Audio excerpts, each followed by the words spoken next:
Hello everyone, it's me Kriti and welcome you again in my channel. आज हम लोग इस वीडियो में देखेंगे learning language and learning through language. Learning language अलग कंसेप्ट है और लर्निंग थ्रू लैंग्वेज अलग कंसेप्ट है, so don't confuse between them. मैंने एक पीपीटी तैयार कर ली है, चलिए इसके सारे स्लाइड्स को समझते हैं। तो फर्स्ट स्लाइड पे बात करेंगे, देखिए Halliday stated that relationship between language and education. तो इसका पहला रिलेशन वो बताए थे लर्निंग लैंग्वेज, दूसरा था learning through language and the third one is learning about language. Okay, चलिए फिर नेक्स्ट स्लाइड पे बात करते हैं। लैंग्वेज का डेफिनेशन देखते हैं। Learning language is an active process that begins at birth and continue through out the life. Learning language यानी भाषा सीखने का जो मतलब है कि ये हमारे बर्थ जन्म से ही शुरू हो जाता है और थ्रू आउट द लाइफ चलता है। A student can learn language to communicate through ideas, expression and knowledge. ठीक है, ये आपस में एक दूसरे से आइडियाज, एक्सप्रेशन और नॉलेज के लिए कम्युनिकेट करते हैं थ्रू द लैंग्वेज।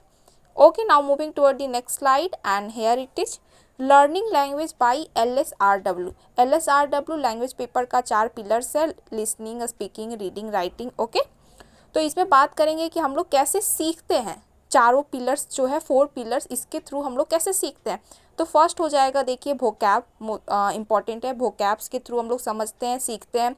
प्रैक्टिस के थ्रू, प्रैक्टिस बार बार प्रैक्टिस करने से हम लोग लैंग्वेज को सीखते हैं। प्रोनाउंसिएशन से सीखते हैं, इमिटेशन से सीखते हैं, किसी का नकल करने से सीखते हैं। ग्रामर के स्ट्रक्चर से समझते हैं। रिवाइज एंड रिमेंबर करने से, रटने से और सीखने से समझते हैं। ठीक है, कम्युनिकेशन के थ्रू मोस्ट इंपॉर्टेंट, आपस में एक दूसरे से वाद विवाद करके हम लोग सीखते हैं लैंग्वेज को। और इमर्जन यानी किसी भी भाषा में अपने आप को पूरी तरह टोटली इमर्ज करके हम लोग लैंग्वेज को सीखते हैं। ठीक है, आई होप सो ये स्लाइड क्लियर है। Okay, moving toward the next slide, and here it is. बात करेंगे नीड ऑफ लैंग्वेज लर्निंग, यानी लैंग्वेज लर्निंग का क्या नीड है। फर्स्ट देखिए हेल्प इन लैंग्वेज डेवलपमेंट। ठीक है, लैंग्वेज के डेवलपमेंट में हेल्प करता है। सेकेंड इन कम्युनिकेशन नेटवर्क, यानी हमारा कम्युनिकेशन और भी बेहतर बनाने में। थर्ड देखिए पर्सनालिटी डेवलपमेंट, ये पॉइंट आप सब में लिख सकते हो, helps in personality development. Fourth language skill में हेल्प करता है LSRW, listening, speaking, reading, writing, यानी ये सारी स्किल्स को इन्हांस करने में हमें हेल्प करता है। ठीक है, फिफ्थ पॉइंट में बात करेंगे, देखिए हेल्प्स इन प्रोनाउंसिएशन डेवलपमेंट, यानी आपका उच्चारण जो है वो सही हो जाता है इससे। ठीक है, एंड सिक्स्थ में बात करेंगे helps in enrichment of grammar and structure. Grammar और स्ट्रक्चर के इनरिचमेंट में हमें हेल्प करता है। इसके लिए हमें नीड ऑफ लैंग्वेज लर्निंग चाहिए, यानी कि लैंग्वेज को सीखना क्यों जरूरी है, ये हम लोग इसके लिए चाहिए। ठीक है, ओके, आई होप सो ये स्लाइड क्लियर है। Now moving toward the next slide, and here it is auxiliary elements of language learning. Language learning के क्या क्या एलिमेंट्स होते हैं। ठीक है, देखिए सबसे पहले फर्स्ट बात करेंगे, इंटरेस्ट होना चाहिए किसी भी भाषा को सीखने के लिए, नीड होना चाहिए, ज़रूरत होना चाहिए, सोशलिटी होना चाहिए, प्रैक्टिस होना चाहिए एंड कम्युनिकेशन होना चाहिए। यानी मोस्ट इंपॉर्टेंट ये 5 पॉइंट होंगे, तभी आप लैंग्वेज को सीख पाओगे। आपका इंटरेस्ट होगा, आपका नीड होगा, आपका सोशलिटी होगा, प्रैक्टिस होगा एंड कम्युनिकेशन का जरूरत होगा, तभी आप लैंग्वेज सीख पाओगे। Okay, moving toward the next slide, process of language learning, यानी कि लैंग्वेज सीखने का क्या प्रोसेस है, हम लोग किसी भी भाषा को कैसे सीखते हैं। ठीक है, फर्स्ट में बात करेंगे स्पीच बिफोर राइटिंग, यानी कि किसी भी चीज़ को से पहले हमें स्पीच करना है। ठीक है, सेकेंड में बात करेंगे बेसिक स्ट्रक्चर, यानी कि बेसिक सेंटेंस जो है हमें आना चाहिए। ठीक है, थर्ड में बात करेंगे पैटर्न एज हैबिट्स, यानी उसको अपना हैबिट्स में हम लोग को बनाना पड़ेगा। वोकैब कंट्रोल, यानी उसका वोकैब को हमें समझना पड़ेगा। लैंग्वेज प्रैक्टिस से, यानी कि इसको प्रैक्टिस करना होगा। लैंग्वेज को सीखने के बाद आपको उसे बार बार प्रैक्टिस करना होगा कि आपका वो डेली लाइफ में यूज हो सके। ठीक है, इमीडिएट रीइंफोर्समेंट, यानी कि इसे आप तुरंत सीखे हो, तुरंत इसको इमीडिएट अप्लाई करना होगा। ठीक है, यूज करना होगा। जो लैंग्वेज आप सीखे हो उसे आप उसको डे टू डे लाइफ में उसे यूज करना होगा। उसके बाद attitude toward the language, language के प्रति आपका कैसा एटीट्यूड है ये आपको करना होगा। ये 6-7 प्रोसेस है, इसके थ्रू आप कोई भी भाषा को सीख सकते हो। ठीक है, चलिए अब now moving toward the next slide, and here it is. Next slide में बात करेंगे, देखिए लर्निंग थ्रू लैंग्वेज पे आ जाते हैं। अब लर्निंग थ्रू लैंग्वेज क्या होता है। लर्निंग थ्रू लैंग्वेज का मतलब होता है कि किसी भी चीज़ को सीखना है। Learning various subject by the using a language as an instruction.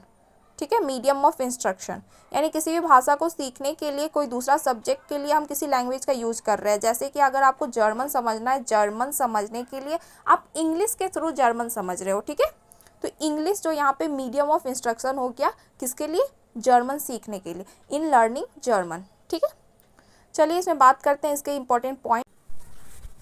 Second में बात करेंगे टू क्लैरिफाई द क्वेश्चंस या डाउट्स आस्क्ड बाय स्टूडेंट, यानी कि बच्चों के द्वारा कोई भी डाउट्स या क्वेश्चन को क्लैरिफाई करने में। LSRW important, student engage in academic task through reading, writing, giving verbal answer to teachers question. ठीक है, स्टूडेंट अपने आप को इंगेज रखेंगे इस तरह तो वो भाषा के थ्रू सीखते हैं, जिसका ये प्रोसेस है, जिसका ये इंपॉर्टेंस है, आप कुछ भी बोल सकते हो। ठीक है, एकॉम्प्लिश थ्रू लैंग्वेज, यानी primarily any learning in the classroom accomplish through language, यानी किसी भी भाषा को सीखने के लिए या कोई भी चीज़ जो क्लास में हम लोग सीखते हैं वो लैंग्वेज के थ्रू ही एकॉम्प्लिश पूरा होता है। ठीक है, स्पेक्टिकुलेशन एंड रिफ्लेक्शन, ये इंपॉर्टेंट पॉइंट हो गया, एंड एनालिसिस एंड सिंथेसिस। ठीक है, ये पॉइंट्स आप बेसिकली याद कर लो कि स्पेक्टिकुलेशन होगा, रिफ्लेक्शन होगा, एनालिसिस होगा, सिंथेसिस होगा। ठीक है, लर्निंग थ्रू लैंग्वेज में। Okay, now moving toward the next slide and here it is.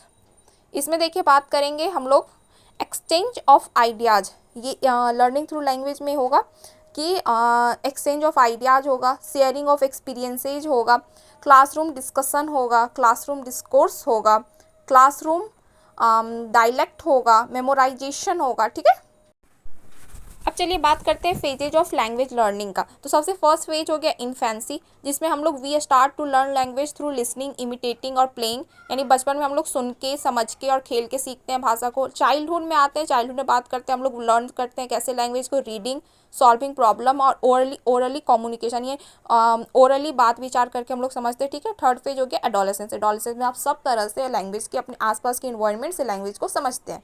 ठीक है, now moving to the next slide and here it is. इसमें need of learning through language, यानी learning through language का क्या need है, क्या ज़रूरत है। ठीक है, इसमें बात करते हैं कि क्लैरिटी ऑफ ऑब्जेक्टिव्स, ऑब्जेक्टिव्स के क्लैरिटी के लिए हमें चाहिए ये। ठीक है, फॉर गाइडेंस, गाइडेंस के लिए चाहिए, for purpose of expression, expression के पर्पस के लिए हमें चाहिए, for purpose of diagnostics, for maximum learning यानी कि पूरा सीखने के लिए हमें चाहिए ये, फॉर इवैल्यूएशन, ये मोस्ट इंपॉर्टेंट है, 3 स्टेप्स ऑफ लर्निंग, जिसमें आ गया प्लानिंग, इम्प्लीमेंटेशन और इवैल्यूएशन, ये 3 इंपॉर्टेंट पिलर्स हो गए इवैल्यूएशन के, प्लानिंग, इम्प्लीमेंटेशन और इवैल्यूएशन। ओके।